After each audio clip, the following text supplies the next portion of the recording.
네, 안녕하세요. 오늘 주일 저녁에 제가 말씀드릴 내용은 소아정형외과고요. 소아정형외과가 워낙 방대해서 오늘 신생아편을 따로 떼어서 그래서 오늘 준비를 했습니다. 요새 출산율, 출산 절벽이라고 해서 낮은 출산율로 걱정이 많은데 우리 아이들 낳고 길러주는 우리 젊은 부모님들 애국자라고 생각하고 또 이제 이렇게 아기를 낳고 이제 낳는 과정까지도 힘들지만 또 이제 길러가고 키워가는 과정에서 여러 가지 걱정이 많을 텐데 그 중에서도 우리 이제 아이들의 팔, 다리, 척추 그런 건강에 대한 그 걱정이나 궁금증 등에 대해서 오늘 좀 말씀드리는 시간을 갖도록 하겠습니다. 저는 이기석이고요. 정형외과를 전공했습니다. 그리고 소아정형외과를 조금 더 공부를 했고요.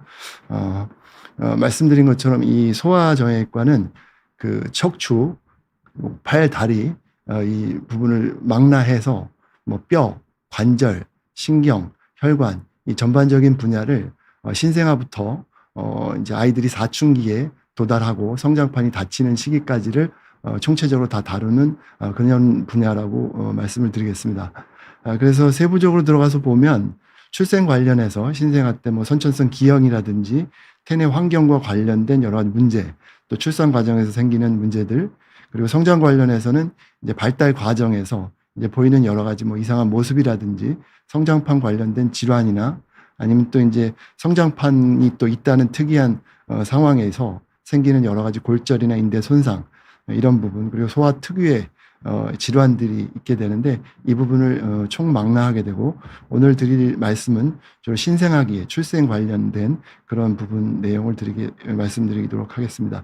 그래서 소아정형외과는 이렇게 태어날 때 보이는 여러 가지 모양들, 그리고 발달의 어떤 문제들, 그리고 아니면 걷거나 이제 발의 모양, 그리고 성장판 관련된 거, 성장에 관련 문제들이 있습니다. 그래서 이것들을 하나하나 보면서 말씀을 드리도록 하겠습니다.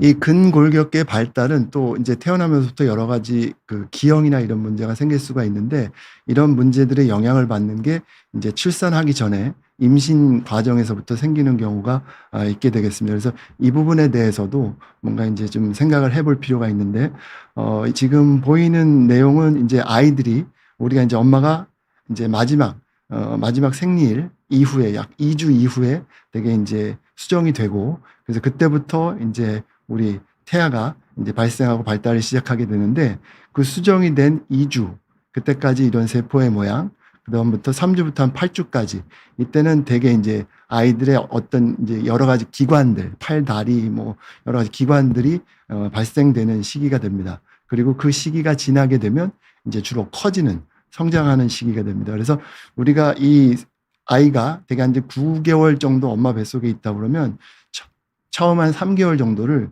굉장히 중요한 시기라고 생각을 하고, 왜냐하면 거기에서 여러 가지 이제 기관이나 이런 것들이 생기기 때문에, 만약에 이 시기에 어떤 문제가 생겼다 그러면, 손가락이 생기는 시기에 어떤 이제 손상을 받았다 그러면 손가락이 안 생기는 기형이 생긴다든지 이런 문제가 생길 수 있습니다. 그래서 이런 취약한 시기들, 발달 시기들을 잘 보는 것도 우리가 그런 문제를 생기지 않게 보는데 중요할 수 있습니다. 그래서 이런 그 임신 중에 어떤 태아에게 어떤 이제 근골격계나 여러 개 문제를 유발할 수 있는 그런 이제 말하자면 기형아를 만들게 될 수 있는 그런 것 중에 하나가 우리가 흔히 알고 있는 약물들이죠. 그래서 맨 위치를 보시는 탈리도마이드라는 건 옛날에 썼던 건데, 이건 이제 그 당시에 잘 모르고 써서 뭐 아이들이 팔이 안 생기고 태어난다든지 그런 분야가 문제들이 생겼습니다. 그래서 이런 약에 대해서 많이 공부를 해서 지금 보시는 여러 가지 약들, 뭐 여드름 치료제, 간질 치료제, 뭐 여러 가지 약제가 어느 정도 태아에 영향을 미칠 수 있다는 것을 알고 있기 때문에, 임신을 계획 중이거나 아니면 임신이 돼 있을 때 주치의 선생님과 기왕에 복용하던 약이 있다 그러면 이게 어떤 영향을 미치는지를 상담을 잘 받아보시고, 나야 엄마도 치료를 해야 되니까 그런 치료가 적절하게 이루어지고 또 태내에 있는 아이한테 영향을 안 미치게 적당히 이제 그런 상담을 받고 대처를 하시는 것이 중요하겠고요. 또 하나 이제 엽사는, 이거는 이제 기형 물질은 아닌데 부족하게 되면 신경관 결손, 그리고 왜 우리 옛날에 언청이라고 불렀던 구순열, 이런 게 생길 수 있는 거기 때문에 임신됐을 때는 이런 이제 필요한 약제들을 잘 이제 섭취하는 거, 그것도 굉장히 중요한 그 요인이 되겠습니다. 그리고 뭐 알코올, 코카인, 뭐 담배 이런 것들은 당연히 이제 좋지가 않을 테니까 이런 것들은 피하시는 게 좋겠고요. 또 우리가 이제 제가 정형외과 의사니까 또 하나 보게 되면 환경 요인으로 방사선이 있습니다. 그래서 우리 방사선도 걱정을 굉장히 많이 하는데요. 이제 우리가 임신 주기에서 애가 이제 생기고 나서 2주까지는 이제 세포 단계이기 때문에 이때 어떤 손상이 가게 되면은 아이의 유산이 되는 경우가 많고 기형아 출산이 되게 되는 경우는 오히려 더 드물 수가 있습니다. 2주까지는 올원한, 그러니까 어떤 손상이 가면 아이의 임신이 유지가 안 되는 경우가 많고, 보시면 빨간 이 색에 보이는 것처럼 한 2주에서 한 15주 정도의 어떤 이제 물리적 방사선 이제 손상이 가게 될 경우 심각한 이제 문제를 초래할 수도 있습니다. 근데 이게 방사선이 쪼였다고 해서 무조건 되는 게 아니라 그 강도나 용량이나 이런 거에 따라서 영향을 받을 수가 있고, 내가 모르는 사이에, 임신인지 모르는 사이에 내 어떤 필요에 의해서, 의학적 필요에 의해서 뭐 엑스레이를 찍었다, CT를 찍었다.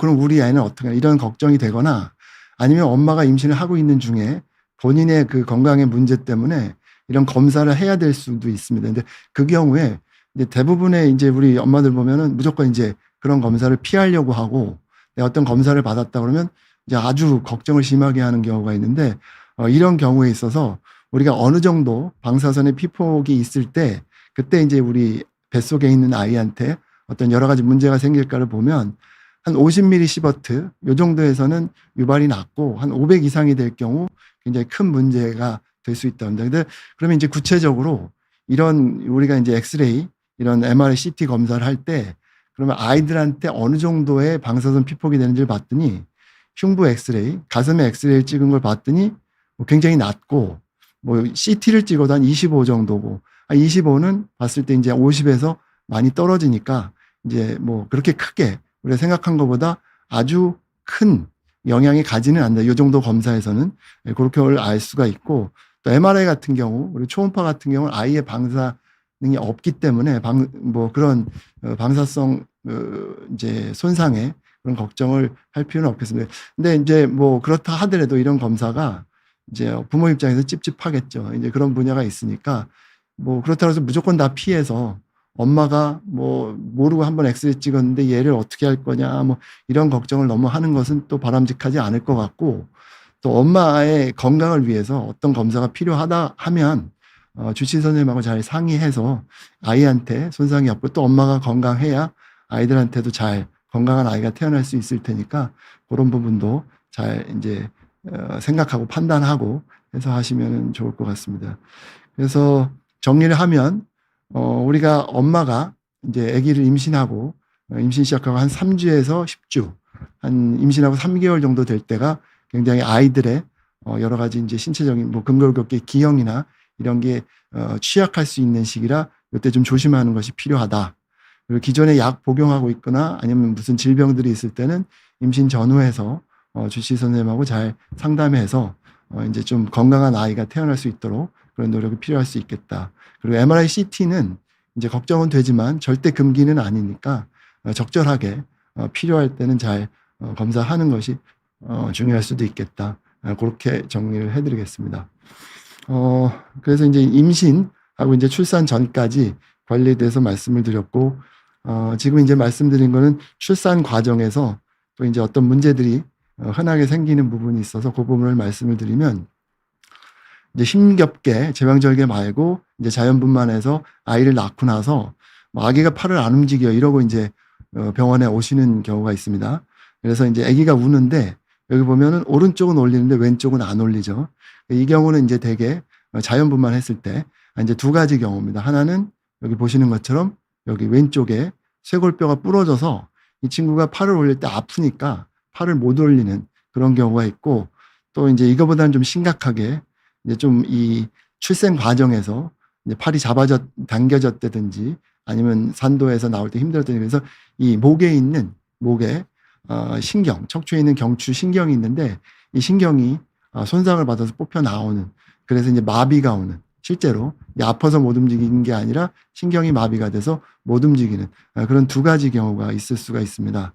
그래서 이런 신경이 손상된 거를 우리가 상완신경총, 이게 상완, 여기 팔완의 상 위쪽에 있는 신경총, 신경다발에 손상이 있다고 그러는데 이게 이제 보시는 것처럼 아기가 산도를 통해서 나올 때 굉장히 난산이 되고 그러면서 이제 난산이 될 때 문제는 이게 아이가 잘 안 나오고 안에서 난산이 돼서 뭐 탯줄이 꼬이고 뭐 안, 그러면 이제 아기한테 저산소성 뇌병변이 생길 수 있고 뇌에 문제가 생기거나 산소가 안 가고 그러면 굉장히 큰 후유증이 생길 수 있기 때문에 이제 산부인과 선생님들, 우리 분만원 선생님들 입장에서는 빨리 아이가 나오도록 도와줘야 되는 그런 문제가 있습니다. 그래서 그런 경우에 여러 가지 기계적인 요인에 의해서 이 신경이 살짝 손상되는 경우도 있고 완전히 뽑히는 경우도 있어서 이제 완전히 뽑히는 경우는 굉장히 예후가 좀 안 좋을 수도 있죠. 완전히 마비가 돼서 손이 이렇게 변형이 된다든지 그래서 평생을 이렇게 못 쓰게 되는 경우도 있는데 그런 경우도 있습니다.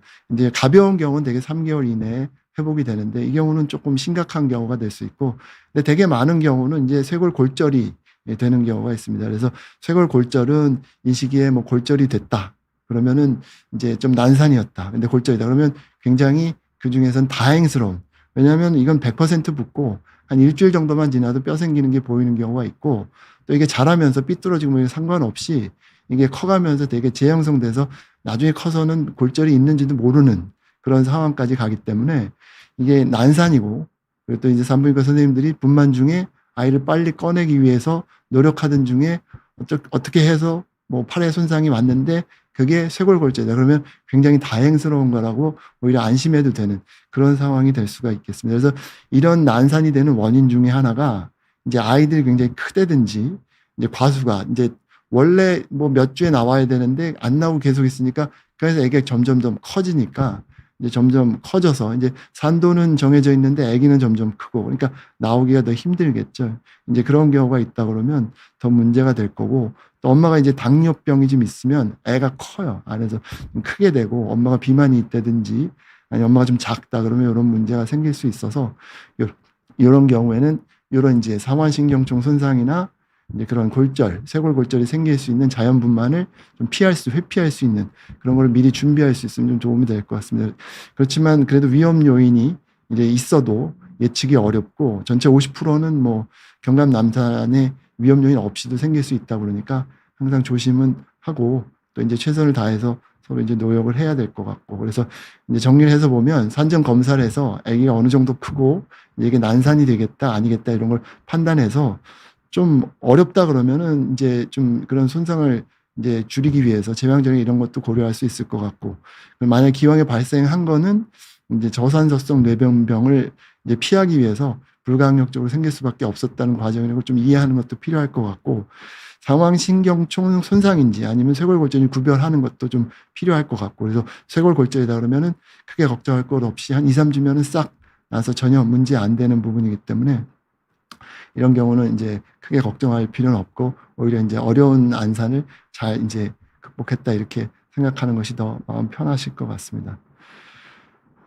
그래서 이제 이렇게 아이가 태어나고 나면 이제 여러 가지 이제 밖에서 보이는 모습을 가지고 또 이상 유무에 대해서 우리가 좀 이제 혹시 이상이 있다 그러면 빨리 발견을 해야 되고 혹시 이상이 있을지에 대해서 많이 이제 검사들을 하게 됩니다. 이제 그래서 이제 보이는 것 중에서 뭐 주름이 어때요, 뭐가 있어요, 뭐 발이 모양이, 고개가 삐뚤어져 이런 경우들이 있어서 되게 이런 부분은 엄마 아빠가 좀 이상하다고 느껴서 병원에 와서 이상 유무를 확인해 보는 경우도 있고 아니면 영유아 검진에서 우리 소아과 선생님들이 이런 부분은 위험성이 있으니까 가서 검사를 해보세요 이렇게 말씀을 해주는 경우가 있습니다. 그래서 하나하나 보면 이제 또 이제 흔하게 보는 것 중에 딤플이 있다고 검사를 하라고 해요. 그래서 이제 병원에 오시는 경우가 있습니다.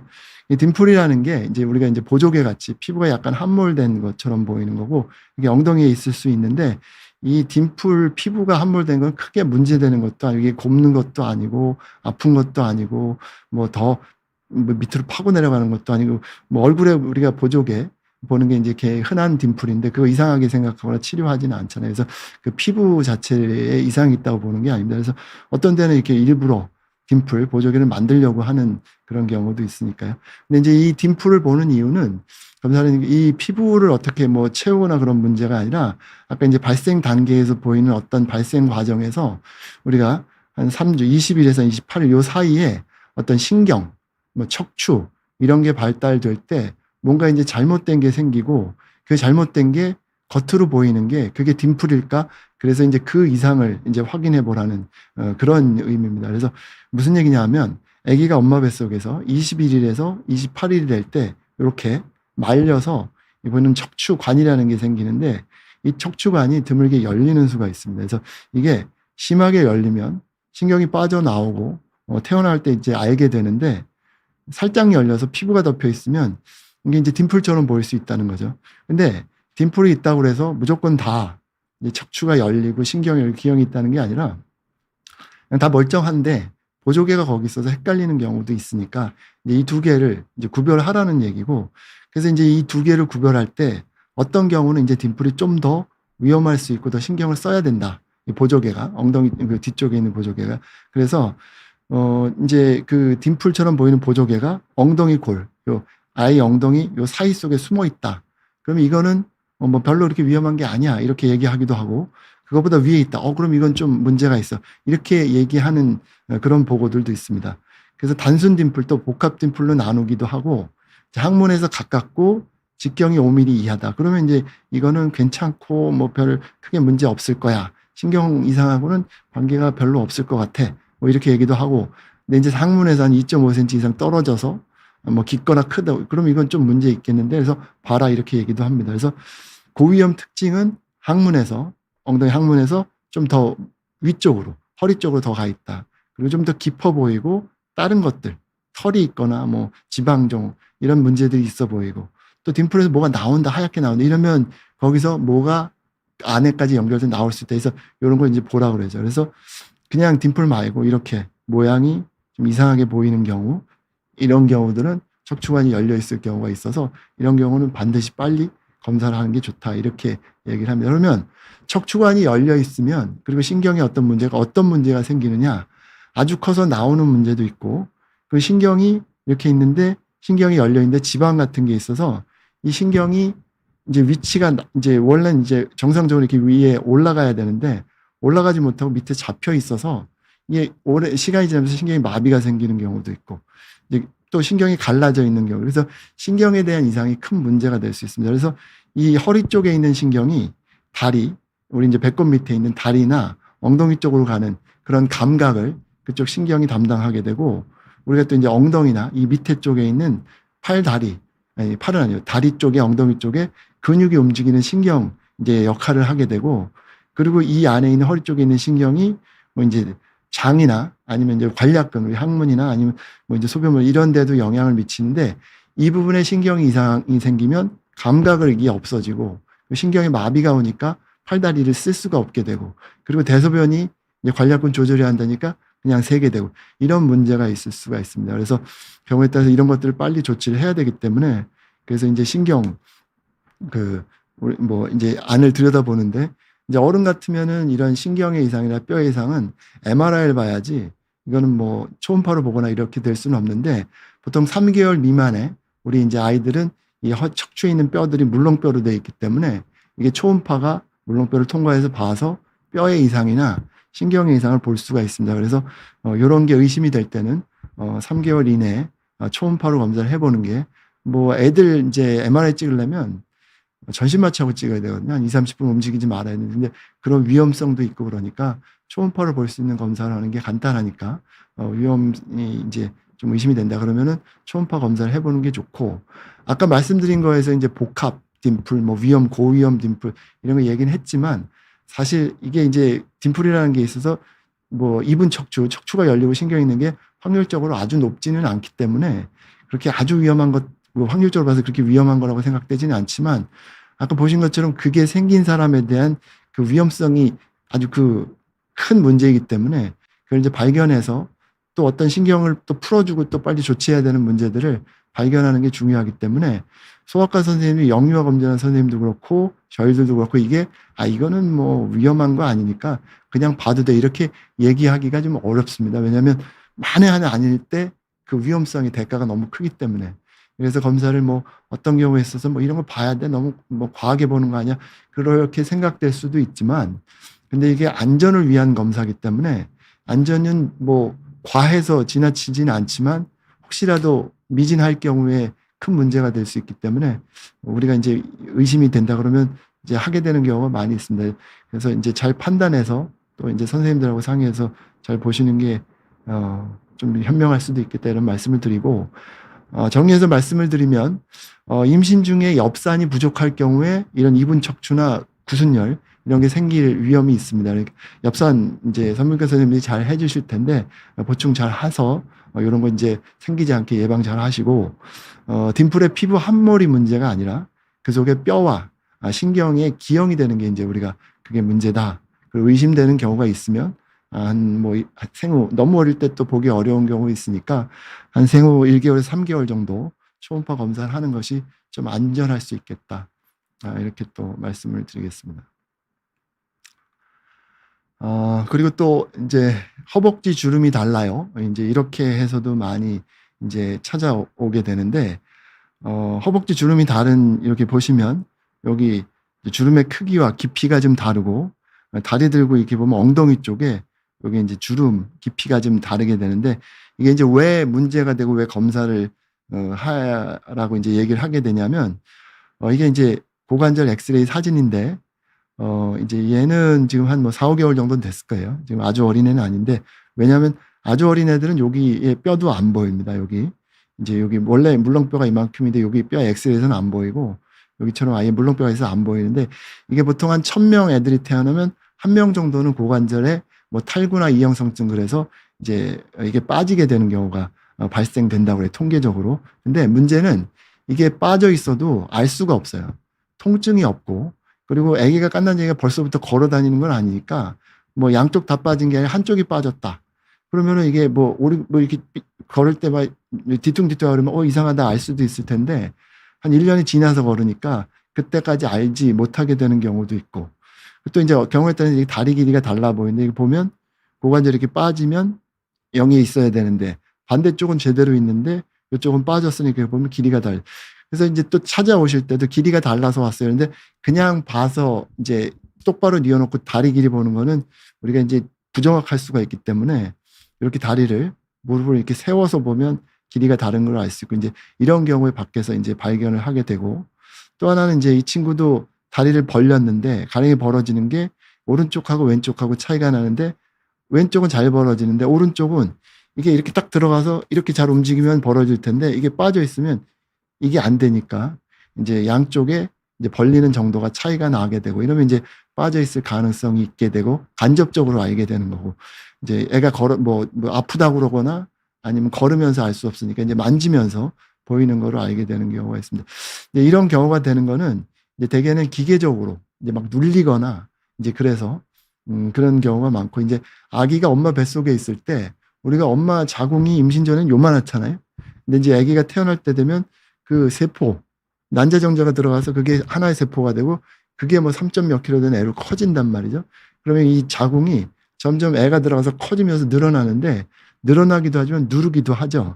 그러니까 이제 우리가 영어로 마터널 패킹, 그래서 엄마 뱃속에 이렇게 우리가 이제 그 트렁크 같은 거 옷 잔뜩 넣고 우겨 넣듯이 패킹하듯이 그런 건 좀 패킹된다고 얘기를 하는데, 그렇게 될 경우에 이제 이런 모양을 보면 우리가 고관절 탈구나 이형성증이 애들 통계적으로 보면 왼쪽에 생기는 경우가 한 60%가 되고, 오른쪽에 생기는 경우가 한 20%가 되고, 양쪽이 동시에 생기는 경우가 한 20%가 되고, 그러니까 60% 왼쪽이 굉장히 오른쪽보다 훨씬 많다는 얘기인데, 그게 왜 그러냐 하면 이제 아기가 엄마 뱃속에서 이제 이게 바른 이제 모양이죠. 여가라고 해서 아기 머리가 밑으로 내려가는 게 여가가 아니라, 아기 머리가 밑에 있는 게 정상이고 머리가 엄마의 머리 쪽으로 가면 이게 여가가 되는 거죠. 그래서 이게 정상 위로 있을 때 이 아래쪽에 다리가 보면 왼쪽 다리가 엄마 배의 척추나 이쪽이 딱딱한 쪽에 있고, 오른쪽은 이제 배 쪽으로 나오고, 그러니까 이쪽이 배 쪽은 조금 이렇게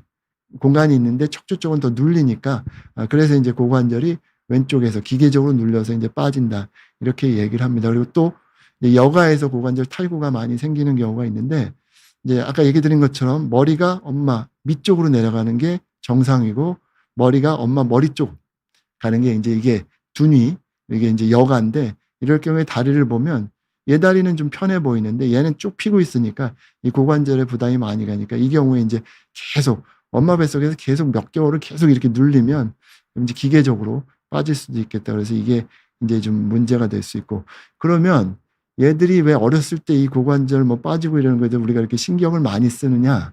그래서 아주 어렸을 때 이제 고관절에 뭐 이형성증이나 탈구가 있었는데 그게 발견이 됐다.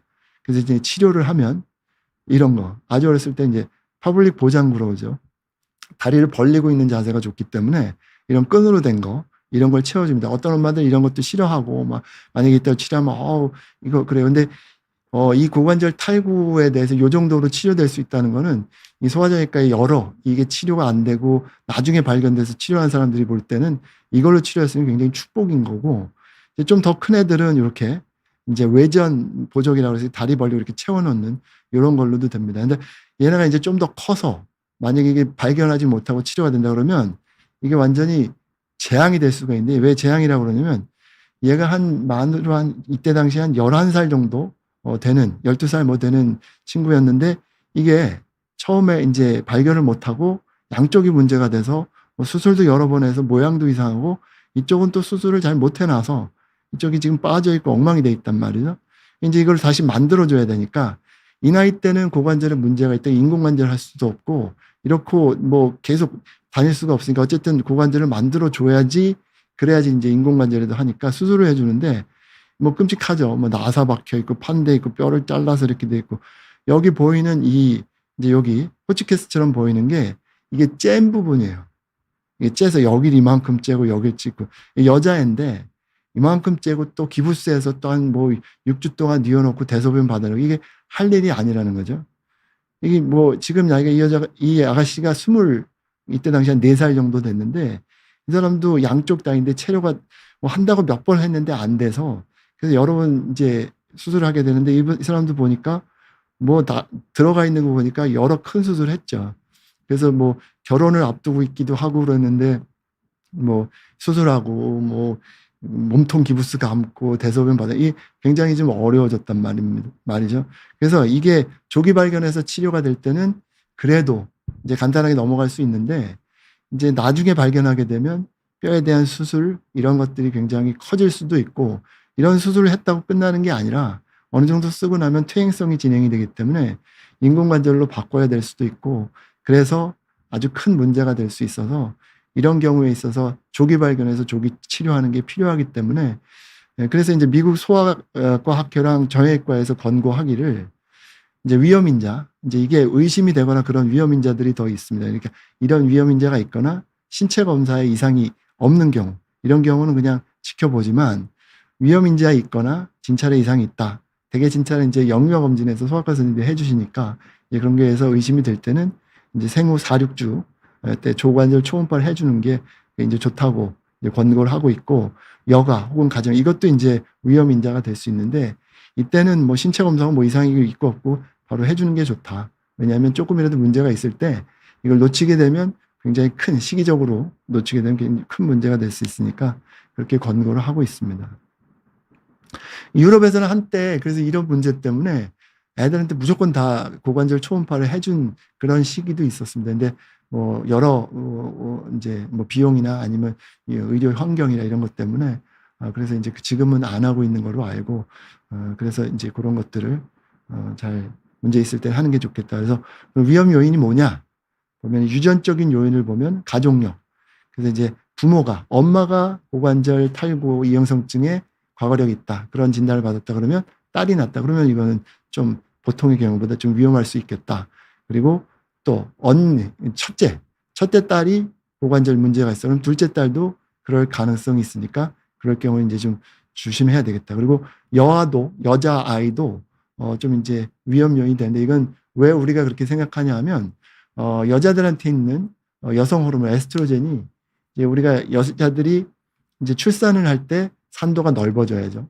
나올 때. 그래서 그 여성 호르몬은 이제 그런 인대를 약간 이완시키는 능력이 있다고 그럽니다. 그래서 그런 인대가 이완시켜주는 능력이 있는데 그런 효능인데, 그게 이제 이런 아이들한테는 고관절을 좀 더 유연하게 만들 수가 있어서 탈구가 더 잘 생길 수 있다, 이런 가설이 있습니다. 근데 어쨌든 뭐 여자한테 통계적으로 봐도 확실히 많은 거, 여한테 그게 있어서 여아도 좀 위험 요인이 있을 수 있고, 태내 요인은 첫째, 아까 말씀드린 것처럼 엄마 자궁이 요만한데 아기가 들어가서 눌리니까 둘째부터는 한번 늘어났던 자궁이니까 그만큼 꽉 누르는 패킹 효과가 그렇게 크진 않아서 좀 덜하다 그래서 이제 첫째가일 경우에 그게 높다 그러고 양수가 적으면 또 이제 공간이 적겠죠. 애한테 눌리는 힘이 많을 테니까 이거 기계적으로 이제 눌리는 게 있고 아까 말씀드린 것처럼 여가일 경우 다리 모양이나 이런데 또 눌려지니까 그럴 수 있고 산후소견으로 태어나고 봤더니 사경이다. 근석사경이 있다.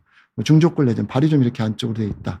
뭐 클러프리라 발이 이런 경우는 이제 이게 직접적으로 연관이 있다기보다는 이러한 산후소견들이 얘가 이제 아기가 엄마 뱃속에 있을 때 그만큼 많이 눌려서 요 나머지 세 개의 질환들도 이렇게 마터널 패킹 엄마 뱃속에서 많이 눌렸을 때 기계적으로 눌렸을 때 생기는 그런 거기 때문에 이런 경우에 비슷한 것들이 같이 생길 수 있다. 그래서 이것도 위험 요인이라고 생각을 합니다. 그리고 뭐 진찰 소견에서 뭐 소리가 난다. 뭐 빠졌다 들어갔다 소리가 나는 경우도 있고 또 주름이 비대칭이다. 아까 보신 것처럼. 그리고 고관절이 벌어지는 게 좀 덜하다. 그리고 또 하나 길이가 다르다. 이런 것들이 이제 위험 요인이 되겠습니다. 그러면 이런 위험 요인이 있을 때 초음파를 보라 그러는데 왜 초음파를 보느냐? 뭐 MRI 볼 수도 있고 다 볼 수도 있는데 MRI는 볼 수가 애들 뭐 그렇게 해서 왜 MRI 얘기했냐면 엑스레이를 찍어서 뼈가 보이고 고관절 탈구를 확인할 수 있으면 좋은데 요 시기에 애들은 여기 밑에 있는 이제 이게 이제 우리가 골반뼈가 이렇게 있고 여기 대퇴골이라고 이제 허벅지뼈의 머리 부분을 이제 만나는 걸 우리가 고관절이라고 하는데 요 부분이 뭐 빨라야 4개월 이후에 골화가 돼서 뭐 안에 들어있는 게 보이게 된단 말이죠. 여기도 잘 안 보여요. 그러니까 엑스레이를 찍어봐야 그냥 안 보여요. 여기만 조금 보여요. 그러니까 이게 빠진 거야 들어가야 어떻게 생긴 건지 알 수가 없고 그러면 우리가 물렁뼈를 볼 수 있는 검사가 뭐냐? 그러면 초음파가 있고 그다음에 MRI 같은 게 있는데 MRI는 뭐 얘 마취해가지고 뭐 전신마취에 들어가서 볼 것도 아니고 시간도 오래 걸리고 근데 초음파는 이렇게 대고 있으면 보니까 우리가 그래서 초음파 검사를 하고 대개 6개월 이내 6개월 이후부터는 이제 뼈가 생기고 그러니까 오히려 이제 엑스레이가 더 진단적 가치가 있다고 생각을 하고 6개월 미만에서는 우리가 초음파가 훨씬 엑스레이보다 훨씬 더 좋은 검사 방법이라고 해서 우리가 초음파 검사를 하고 우리가 뭐 문제 있어요. 위내시경 보는 것처럼 고관절 탈구 뭐 의심되면 초음파 검사. 이게 이제 아주 골드 스탠다드라고 그냥 아주 하는 검사로 그렇게 돼 있습니다. 그래서 보면 여기 있는 뼈, 골반뼈 이렇게 보이고 여기 동그랗게 보이는 여기가 이제 여기 모양이 되고 요 경우 같은 이제 잘 들어가 있죠. 이게 빠졌다 그러면 이게 밖으로 나가 있을 거고 여기 있는 뼈의 발달이 안 좋으면 그러면 이제 빠질 수가 있다고 그래서 이형성증 이런 식으로 됩니다. 그래서 근데 이제 초음파도 잘 봐야 되는데 이게 이제 뭐 말씀하신 깜짝 놀랄까 어떤 병원에서 이제 찍었는데 뭐 대형 병원에서 초음파를 하는데 이제 엄마한테 이 초음파를 보고 이거 빠졌으니까 이형성증이니까 치료를 하세요 이러고 왔는데 이제 아까 보여드린 것처럼 그 보장구 끈다니까 엄마가 싫은 거예요. 그러니까 그거 하기 싫으니까 빠졌다고 그래서 해서 다시 한번 보겠다고 이제 왔습니다. 그래서 다시 이제 이렇게 요거로 이제 거기서 본 거로 평가를 하면 여기 이제 거꾸로 돼 있어서 그러는데 여기 각도가 보통 60도보다 커야 되고 여기 보이는 요 각도가 55도보다 작아야 되는데 이 보니까 치료 기준보다 훨씬 더 높죠. 그러니까 이게 이제 빠진 거다 그래서 치료를 하라고 그랬는데 다시 봤는데 이렇게 돼 있지 않고 여기 쑥 들어가 있는 거예요. 이게 이제 뭐 며칠 차이 안 나는 사진이 뭐 일주일도 안 나는 사이. 반대쪽도 이렇고. 그래서 이거는 초음파를 잘못 본 거예요. 그러니까 여기에 이렇게 골반이 있고 이게 뼈가 있으면 이런 식으로 봐야 되는데 방향이 이런 식으로 잘못 들어가게 되면 이게 위치가 이상한 데를 잘라요. 우리가 사과가 동그랗고 뭐 이렇게 생각하지만 가운데를 잘라야지 이게 그 모양이 보이는 거지 비스듬하게 잘라서 보면 그게 사과가 제대로 가운데 자른 게 아니니까 사과 모양이 뭐 이렇게 동그랗게 생긴 게 아니라 이상하게 생겼어. 이렇게 얘기할 수 있잖아요. 그래서 그걸 잘 봐야 되는데 이렇게 돼 있는 걸 이렇게 보고 치료를 해야 돼. 이게 잘못된 치료가 될 수가 있는 거예요. 그래서 이거는 괜찮은 걸 잘못됐다고 이제 한 거는 다행이지만 이게 만약 문제가 있는 걸 괜찮다고 하게 되면 그러면 검사를 헛한 게 되니까 이런 거는 좀 봐서 좀 제대로 검사를 하는 게 필요하다. 그래서 이것도 정리를 하면 조기 발견이 중요하다. 왜냐하면 치료가 달라지니까. 그리고 그 치료의 그 정도가 너무 극명하게 다르기 때문에 조기 발견이 중요하다.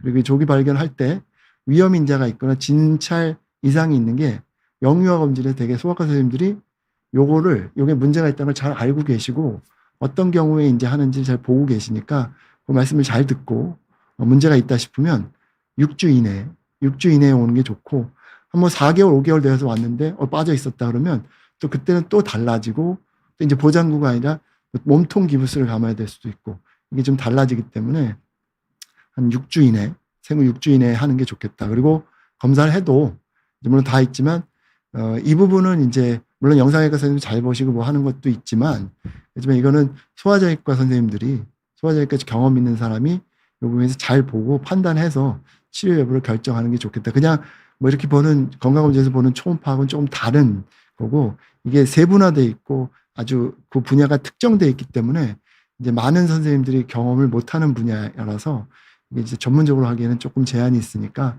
소아정형외과 전문으로 많은 경험이 있고 해보신 선생님한테 받는 게 좋겠다. 이제 그렇게 말씀을 드립니다. 그래서 이제 말을 또 많이 했는데 그 다음에 또 이제 한 3가지만 더 보고 그러면 대충 영유아 검진에서 우리가 많이 이제 걱정하는 그런 부분들이 나올 것 같아서 그거만 또 말씀을 드리겠습니다. 또 하나 이제 자주 우리가 신생아에서 엄마들이 이제 병원을 데려오는 것 중에 하나가 이제 고개가 삐딱하다는 거예요. 우리 애가 뭐 고개를 가누거나 뭐 그러고 안 가누거나 그러니까 고개가 이렇게 된다. 그래서 사경인지 이제 좀 보고 사경이 게 기울었다는 거 경이 목경기하니까 목이 이렇게 됐어요. 그렇게 얘기를 하죠. 이렇게 보면 애기가 고개를 이렇게 하는데 이게 이제 보는 이제 사경을 보는 우리가 이제 정형외과에서 보는 소아정형외과에서 보는 거는 이 근육 여기 목에 있는 근육이 그 근육에 대한 문제 때문에 고개가 이제 삐딱해지는 거죠. 그래서 이게 흉쇄유돌근이라고 해서 여기 흉골은 여기 이제 앞에 있는 여기 흉골이고 쇄골은 여기 우리 빗장뼈라는 거 거기서부터 유돌기는 귀 뒤에 있는 여기인데 여기 근육이 이렇게 다 있어요. 그래서 우리가 고개를 돌릴 때 만약 이쪽을 돌려보세요. 돌려보면 여기 이렇게 튀어나오죠. 여기 근육 이게 흉쇄유돌근인데 여기 돌릴 때는 이쪽이 이렇게 당겨지고 여기는 보면 없어요. 여기 늘어나야죠. 왜냐면 위쪽으로 갈 때 이게 당기면 안 가겠죠. 이쪽이 당겨지고 그다음에 반대쪽은 놔주고 이쪽으로 가려면 이쪽은 당겨지고 이쪽은 놔주고 그래서 우리가 고개가 이렇게 돌아가게 되는데 이 고개에 돌리는 이 근육에 이제 좀 문제가 생기는 경우가 있어요. 이제 어떤 경우냐면 이것도 이제 마터널 패킹 엄마 뱃속에서의 문제라고 생각을 하는데 아기가 이렇게 막 이렇게 쭈그리고 있죠. 쭈그리고 있고 해서 이렇게 고개를 숙이고 있으면 계속 이렇게 눌리니까 우리가 이제 쪼그리고 앉아서 계속 있으면 다리에 쥐가 나잖아요. 피가 안 통한다고. 계속 있으면 그 근육이 상하죠. 근육이 상해서 이제 근육이 상하면 이제 우리가 구획증후군이라고 해서 근육이 이제 죽어요. 근데 어른 같으면 죽어서 안 생기겠지만 애들은 이제 죽어도 좀 재생되는 경우가 있는데 그게 막 섬유화되고 그게 문제가 돼서 여기 보는 것처럼 애기 고기인데 이게 튀어나오고 뭐가 만져지고 그런 경우가 있어요. 그래서 요게 만져지고 튀어나오고 그러면서 이게 오그라들어요. 오그라들고 잘 안 되니까 이쪽에서 이렇게 되는 게 근육이 땡기는 그런 문제가 있게 되죠. 그래서 이게 기계적으로 걸려서 움직임에 제한이 생기는 거예요. 그래서 이렇게 튀어나온 거를 우리가 초음파를 보게 되면 이게 반대쪽보다 이게 두꺼워져 있고 그리고 여기에 뭐 이제 무슨 뭐 섬유로 된 거 그런 게 이제 보이기도 하고 그렇게 되죠. 그래서 이게 아까 말씀드린 것처럼 두 개가 잘 있어야 되는데 이게 한쪽에 짧아지고 뭐 이러면 이렇게 돼요. 이렇게 돼서 반대쪽으로 안 가요. 그러니까 애가 어떻게 하다 삐딱하게 하는 게 계속 삐딱한 거예요. 이렇게 하려고 해도 안 되고. 그게 이제 우리가 정형외과에서 보는 근성사경이죠. 그래서 어떤 경우 엄마들이 그냥 이렇게도 했다가 저렇게 하는데 이렇게 많이 하는 것 같아요. 그건 근성사경은 아니에요. 이게 짧아진 게 아니고 이게 돌아가는 거면 근성사경은 아니고. 그래서 이제 그런 것들의 특징 중에 하나가 애들이 이렇게 계속 이렇게 돼서 안 되니까 뉘어놓으면 계속 한쪽만 눌려서 고개가 이렇게 찌그러져요. 그래서 그런 게 같이 동반되는 경우도 있어요. 그래서 그러니까 많은 경우에 이게 과진단이 되는 게 사경은 여러 가지 원인이 있을 수가 있어요. 눈이 봤을 때 사시예요. 그래서 지평선을 봤을 때 이래야지 내가 이게 지평선이 딱 맞는단 말이에요. 그러면 눈 뜨면은 이렇게 돌릴 수 있죠. 이게 사경이라고 그래서 눈하고 관계된 거지 이건 아니거든요. 그러니까 이제 그거는 이제 근성사경은 아니고 근성사경은 진단 기준이 이게 이렇게 할 때 이게 비대칭인 거예요. 짧아진 쪽이 이쪽으로 안 가요. 그게 있어야지 근성사경이고, 그냥 애가 그냥 삐딱하게 이렇게 쳐다보는 건 근성사경이 아니고, 그건 치료해야 될 게 아니에요. 그렇다고 해서 뭐 이게 애가 볼 때 이렇게 됐어요. 어디서 진단받아서 헬멧 쓰고 오는 애들이 있는데, 그건 근성사경이 아니고, 근성사경은 짧아져서 생기는데, 그게 있어야 진단 자체가 생길 수가 있고, 우리가 뭐 골절이 됐어요. 나았어요. 할 때 뼈가 부러졌어요. 골절이고 다 붙었으면 치료가 된 건데 사진 찍어서 뼈가 부러지지 않았으면 골절 진단도 아니고 골절이었어도 치료가 다 된 거죠. 그러니까 이게 이게 반대쪽으로 가고 다 되면 우선 근성사경 아니에요. 그리고 만약에 다 된다 그러면 치료도 다 된 거예요. 그러니까 이게 봐서 괜찮으면 근성사경은 아니다. 이렇게 보시면 되겠고, 만약에 아니다. 근성사경이 진짜 있다. 그러면 치료는 헬멧을 씌워주는 게 아니라 스트레칭을 해주는 거예요. 그래서 짧아진 근육이 늘어가게. 근데 아까 얘기 드린 것처럼 근성사경일 때 근육이 여기서부터 여기로 가기 때문에 이게 이쪽으로 스트레칭을 해줘야 되는지 저쪽으로 스트레칭을 해주는지 잘 헷갈려요. 그러니까 흉쇄, 유돌, 요거 해서 이렇게 됐을 때 짧아지는 거, 고개 턱이 어느 쪽으로 가나 고개가 어느 쪽으로 가는지를 잘 보고 거기에 맞게 보시면 오른쪽에 있으면 왼쪽으로 이쪽을 돌려주고 턱이 이쪽으로 그러니까 반대쪽으로. 요것도 이제 만약에 이게 있는 친구들한테 엄마 아빠한테 이제 설명을 해주면 거꾸로 하는 경우가 있어요. 이게 헷갈려서. 그래서 요게 이제 있다 그러면은 엄마 아빠가 열심히 뭐 물리치료 가서 물리치료 하면 돼요. 일주일에 뭐 한두 번 가가지고 물리치료사가 해주는 거는 효과가 없죠. 일주일에 뭐 24시간 7일 따지면은 148시간 뭐 이렇게 168시간인가 이렇게 되는데 그 중에 30분씩 한 번 갔다고 늘어나는 건 아니니까 엄마 아빠가 계속 해줘야 되고, 만약에 이게 있었다. 1년, 만 1살이 되기 전에 그걸 잘 해주면 스트레칭해서 잘 돌아오면 수술적인 치료할 필요도 없고 다 문제 없이 잘 돌아오니까, 이거 안 되면은 그때까지 안 되면 대개는 고착이 되기 때문에 여기 그 어린애를 여기 째서 근육을 이렇게 잘라주는 수술하고 뭐 이렇게 돌려서 기부스도 감아놓고 그래야 되거든요. 그러니까 혹시 있다 그러면 있는지 없는지 진단을 잘하는 게 중요하고, 혹시 있다 그러면은 그 스트레칭 열심히 해줘서 안 생기게 그렇게 해주는 게 좋을 것 같습니다. 그래서 얘기 드린 것처럼 사경엔 여러 원인이 있어요. 그냥 고개 삐뚤어졌다고 무조건 사경도 아니고 그냥 뭐 이렇게 아기가 그렇게 쳐다보는 경우도 있어요. 그래서 그러니까 그거는 이제 진단을 해야 되는데, 근데 근성사경, 그러니까 근육이 짧아서 생긴 거는 여기 근육이 단축이 돼서 그래서 생긴 문제고, 그리고 이거는 수동적으로 운동의 비대칭. 그러니까 이렇게 돌렸을 때 아기가 안 본다는 게 아니라 할 수 있어도 안 할 수 있어요, 아기는. 근데 이거를 엄마가 아빠가 했을 때 다 돌아가고 대칭이면 이건 근성사경은 아니라는 거고. 그리고 스트레칭해서 치료해서 돌아오면 머리 삐뚤어진 거, 아까 저기 된 거, 그런 거 대개는 돌아오기 때문에 얼굴 삐뚤어진 경우도 있는데, 이거에 대해서 우리나라 소아정외과 선생님들이 굉장히 연구도 많이 하고 논문도 많이 내서 이게 이제 삐뚤어지는 경우가 있어요. 비대칭인데 수술해서 이제 이걸 늘려줬더니 서너 살 돼서 이게 삐뚤어졌는데 그 위에 수술했더니 이게 다 돌아오더라. 그래서 이런 거 해줄 필요 없다. 그래서 제 개인적으로 생각 200만 원짜리 무슨 헬멧 이런 거 씌우지 않아도 다 나중에 돌아오니까, 혹시 있다 하더라도 진단도 잘하고 치료도 엄마 아빠가 잘 해주면 다 돌아올 거다. 그렇게 말씀드릴 수가 있겠습니다. 그리고 또 이제 많이 또 오는 것 중에 하나가 발이 이상해요. 그리고 발을 또 이제 보세요. 이렇게 오는 경우도 있어요. 이제 보시면 발이 이렇게 좀 안쪽으로 꺾였어요. 내반쪽이에요. 이렇게 오는 경우도 있고, 발이 이렇게 좀 끔찍해 보이죠. 근데 이 두 가지 경우 중에서 문제가 되는 경우는 이 경우고, 여기는 그냥 아무렇지도 않고 그냥 다 돌아오게 돼 있어서 이거는 전혀 문제가 안 되는 말이에요. 모양은 이래도 이거는 아무렇지 않게 돌아오고, 요거 이제 문제가 있고. 그래서 이게 이제 이제 또 이것도 발이 어떤 문제냐면, 아기가 엄마 뱃속에서 이렇게 눌린단 말이에요. 이렇게 해서 꽉 패킹이 되니까 이제 목도 눌려, 고관절도 눌렸는데 발도 보면 이렇게 눌려요. 이 발 모양 보니까 이렇게 생기게 됐죠. 그래서 이게 계속 눌려서 그렇게 된 거고, 요거는 엄마 아빠 스트레칭 안 해주고 그냥 내버려둬도 자라면서 다 이제 이게 펴집니다, 다. 그래서 원래 발대로 다 돌아오고 전혀 문제되지도 않고 그냥 시간 지나면서 좋아되니까 이건 걱정할 필요가 없고, 요 경우는 좀 이제 문제가 있는데, 요 경우는 단 문제가 있다는 조건이 이거에서 안 펴져요. 이게 반대쪽으로 돌려도 발이 그냥 이렇게 돼서 그냥 안 돼요. 이렇게 돼도 안 되고 딱 이렇게 굳어 있어요. 그게 문제인 거고, 반대쪽으로 돌아가면 이것도 문제가 아니에요.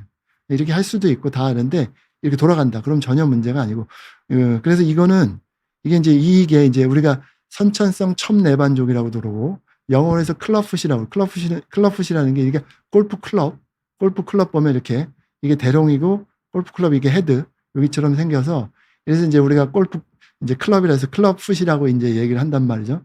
근데 이게 반대쪽으로 안 돌아가요. 안 돌아가니까 이게 치료하는 방법이고 이 안 돌아가서 이거는 한 2000년대 전만 해도 이 깐난쟁이 데려다 발 다 째가지고 뼈 인대 끊고 돌리고 싱받고 통기부스하고 안 좋아져서 몇 년 있다 또 수술하고 나중에 발이 뭐 이제 돌덩이처럼 이런 큰 문제가 있었는데 2000년 이후에 어떤 이제 기부스로 하는 이런 치료법이 이제 개발이 돼서 지금 같은 경우 이렇게 굳어 있는 발을 기부스로 점차 뭐 1, 2주에 한 번씩 기부스 갈아주면서 이렇게 만드는 그러니까 이게 돌려도 안 돼서 이렇게 만들어주는 그런 치료를 한단 말이에요. 그러니까 돌려서 이렇게 되면 전혀 문제가 안 되는 거니까 이것도 뭐 그렇게 그리고 이것도 뭐 1000명 중에 1명 있을까 말까 한 거라서 흔한 것도 아니고 그래서 너무 걱정하지 않고 만져보면 안다. 굳었다 그러면 빨리 병원에서 치료해야 되고 돌아간다 그러면 괜찮으니까 크게 걱정 안 하셔도 될 거고요. 그래서 정리를 해보면 외반족은 저절로 좋아진다. 첩내반족은 굳어서 반대쪽으로 안 가는 경우가 문제다. 반대쪽으로 돌아가는 발은 첩내반족이 아니니까 크게 걱정하실 필요가 없고 진짜 굳어서 안 돌아간다면 빨리 치료를 해야 된다.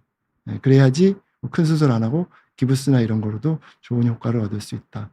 이렇게 말씀을 드리겠습니다. 이제 마지막 얘기고요. 오늘 준비한 건 이제 엄지가 안 펴져요. 이거로도 많이 와요. 그래서 이제 엄지 이렇게 굳어 있어요. 언제부터 이렇게 됐어요.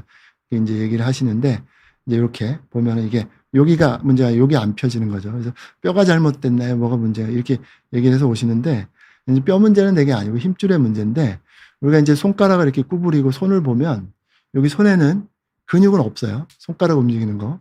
여기는 되게 이제 여기 우리 팔 여기 아래 팔이 있는데 근육이 있고 이 근육이 쭉 힘줄로 돼서 여기로 가서 이렇게 딱 연결이 되죠. 다 있죠. 이제 하나님이 잘 이게 오묘하게 만들어 놓으신 게 여기에 근육이 있으면 곰발바닥에서 이렇게 우리가 손을 못 움직이겠죠. 그래서 힘줄이 이렇게 가는데 여러 힘줄이 있죠. 근데 그 힘줄이 집이 있어요. 이렇게 막혀 있는. 근데 이 힘줄이 집이 없으면 막 움직일 때만 힘줄이 튀어나오기도 하고 서로 엉킬 수도 있고 그래서 힘줄이 있는데 이상하게 왠지는 모르겠는데 우리 아이들한테 태어난 지 얼마 안 된 아이들한테 이 힘줄이 두껍든 아니면 이 힘줄 집이 좀 좁든 그래서 미스매치가 돼서 이게 딱 돼요. 그래서 이게 펴지려면 힘줄이 위로 가야 되고 이게 구부러지면 이게 힘줄이 내려와야 되는데 이렇게 힘줄이 내려와 있는 상태에서 딱 이게 걸려서 이게 안 올라간단 말이죠. 이렇게 딱 이렇게 굳어 있는 거예요. 그래서 이걸 우리가 이제 애들한테 많이 있어서 그냥 선천성 방아쇠 수지 증후군. 이제 방아쇠 수지라는 게 이렇게 돼서 이게 펴질 때 딸깍딸깍 소리 나는데 이게 이제 외국에서 이제 미국 걸 이제 번역하다 보니까 이제 우리가 트리거, 방아쇠 이렇게 딱 당길 때 딸깍 소리 나니까 손을 이렇게 할 때. 근데 이게 잘못됐죠. 이게 펴질 때 소리가 나는 건데 당길 때 소리가 나요. 그래서 방아쇠 수지라고 그러고 비슷한 것 때문에 엄지에 생긴 게 있다. 그래서 선천성 방아쇠 수지 지금 이렇게 이제 붙이는데 실제로 그렇지는 않고 이제 이게 뼈 문제는 아니고 기계적으로 불일치되는데 이게 힘줄집이 미스매치 났다. 이게 이제 이렇게 걸려서 안 되는 거다. 그리고 우리가 볼 때 이제 선천성이라고 많이 얘기를 했는데 보니까 생후 6개월 이후에는 생긴다. 그러니까 태어났을 때는 없다가 6개월 이후에 발견되는 경우가 엄마 아빠 잘 몰라요. 언제 생겼는지. 왜냐하면 계속 보는 게 아니니까. 어느 순간 이렇게 됐네. 그래서 알게 되는 경우가 있어서 이게 이제 태어나면서부터 모르는데 되게 이제 우리가 연구를 해보니까 한 6개월 이후에 생기는 경우가 많더라. 그리고 유전적이나 가족력은 불분명해서 왜 그런지는 모르겠는데 생기긴 하는데 꼭 무슨 뭐 그런 거 관계는 아니다. 그리고 염증성 과정이 부재라는 거는 이제 어른과 다르다. 이제 어른들한테 방아쇠 수지가 생기는 경우는 뭐 이제 골프 처음 시작한 분들이 4번째, 5번째 손가락에 이제 방아쇠 수지 생겨서 오는 경우 있어요. 막 안 쓰니까. 그리고 또 이제 주부나 이렇게 손을 많이 쓰면 겨울이나 이때 이제 좀 그럴 때 이제 방아쇠 수지 생기는 경우가 있는데 그때는 이제 힘줄이 많이 있어서 힘줄이 염증도 생기고 뭐 물도 차는 경우 있고 붓기도 하고 그런데 이 경우는 애들은 그런 경우는 아니라는 거예요. 치료 어떻게 하느냐? 옛날에 막 째고 수술 많이 했는데 이제 어떤 병원에서 이제 어떤 연구를 하게 됐는데 이제 거기에서 소아에서 수부를 전문으로 수술하는 선생님이 애들이 너무 많아 수술할 일이 많은데 방아쇠 수술은 이거 간단한 수술이고 막 손이 막 갈라지고 이런 애들 수술해주고 뭐 손이 막 3개밖에 없고 뭐 이거 뭐 이런 애들 수술해줘야 되니까 이 방아쇠 수지 애들 수술이 밀렸어요. 그래서 수술 예약을 하고서 계속 밀렸는데 이게 너무 밀리니까 한번 해결해야 돼서 날 잡아서 얘네들만 수술해주자. 그래서 다 수술 대기자 명단을 돌렸더니 우리 애 다 펴졌는데 괜찮은데요? 뭐 이런 경우가 생겼대요. 그래서 이걸 다 모아서 검사를 해봤더니 만 4살이 되니까 방아쇠 수지라고 수술 등록했던 10명 중에서 6명 정도가 다 그냥 없어졌다는 거예요. 그래서 이게 그냥 내버려줘도 없어지는구나. 그럼 이게 뭐 수술은 간단해요. 간단해서 뭐 수면 마취 한 5분, 10분 하고 그냥 조금만 열어주면 되긴 하는데, 근데 이게 뭐 수술이 아무리 간단해도 저절로 좋아지면 할 필요가 없잖아요. 의사 수술할 것도 그렇고 엄마 아빠 불안하고 뭐 위험할 수도 있고. 그래서 이제 그럴 필요가 없겠구나를 알았고, 좀 더 연구를 해봤더니 만 5살까지 한 10명 중에 7명이 저절로 좋아지더라. 이걸 이제 알게 된 거예요. 그래서 이제 수술적 치료를 하게 될 때는 힘줄집 열기. 그러니까 아까 이제 여기 보시면은 이런 식으로 이제 조금 째서 여기 힘줄 들어가는 힘줄집을 열어서 이제 막혀 있는 힘줄을 풀어주면 이제 좋아지게 돼서 수술 자체는 뭐 크지도 않고 뭐 그러긴 한데 그래도 마취라는 이제 문제도 있고 아무리 수면 마취면 어쩌고 그래도 마취가 되는 거니까 그런 문제도 있고. 그래서 근데 또 이제 제가 옛날에 이런 얘기를 하니까 어떤 엄마가 그런 이제 댓글을 남긴 적이 있어요. 뭐 이렇게 안 구부러져서 안 쓰면 우리 애 뭐 대뇌 발달은 어떡하나요? 근데 뭐 그런 것까지 걱정할 필요가 있을 것 같지는 않고, 만약에 아기가 어린이집이나 어떤 데서 이제 여러 가지 활동을 하는데 이게 안 펴져서 스트레스를 받는다, 이거 못한다, 그게 이제 문제가 될 수 있고, 그런 경우는 이제 선별적으로 봐서 마냥 기다리지 않더라도 그래도 이제 필요하면은 간단하게 이제 고려해봐야 될 수 있는데, 엄마가 잘 판단하고 주치하고 잘 상의해서 그렇게 보시면 좋을 것 같고, 그럼 뭐 5살까지 기다렸다가 안 되면 잘하는 거 뭐 쓰는 거 별 문제가 없나요? 전혀. 문헌에 보면 한 만 12세 되는 그런 아이들이 이게 생겼는데 그때 열어줬음에도 불구하고 뼈 자라는 거 쓰는 거 전혀 문제가 없다는 그런 보고들도 있고, 그래서 그때의 성장이나 이런 것들에 대해서는 크게 걱정은 안 하셔도 된다, 이렇게 말씀드릴 수가 있을 것 같아요. 이게 얘기 들으면 또 이제 말씀드리는 게 이거 스트레칭 해야 되나요? 부목하면 좋아지나요? 뭐 이런 얘기도 있어요. 그래서 스트레칭이라는 게 이렇게 펴주는 건데 이게 굳어 있으면 안 펴지거든요. 암만 해도 안 펴져요. 근데 이제 그거 한다고 또 마사지 해준다고, 그리고 또 부목이라는 게 이런 거 돼서 좋아질 것 같지는 않고, 우리가 이제 무슨 논문 결과를 보면 스트레칭 부목하고 좋아지고 근데 이게 그 결과가 스트레칭하고 부목을 한 애들하고 안 한 애들하고 비교한 게 아니라 수술적인 치료를 한 애 뭐 안 해도 좋아지는 이런 걸 본 거기 때문에 무조건 효과 있다고 이렇게 얘기 드릴 수는 없을 것 같고, 그리고 또 이제 이게 만약에 이런 걸 채워주거나 아니면 엄마가 마사지 하거나 이렇게 자꾸 하게 되면 애들이 이렇게 봐요. 내 여기 손이 이상하네. 이건 나 손은 이상한 거야.